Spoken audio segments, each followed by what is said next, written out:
Welcome to this week's Just the Tip. Oftentimes we get asked about small storage spaces and specifically talking about wardrobes.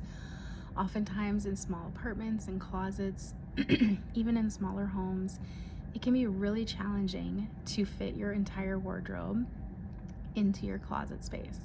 So there's a couple items that I recommend. The first one that I love are just thin hangers. I know it sounds very simple and basic, but switching out, the large plastic ones for some small, or they're normal size, but they're thin, you can really fit a lot more items in your closet.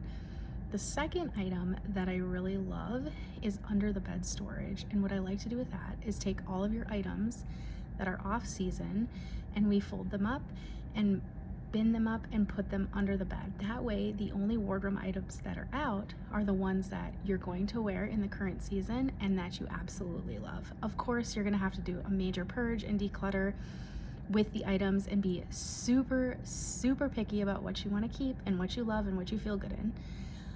And that way you're left with the best amount of storage for the clothes that you love.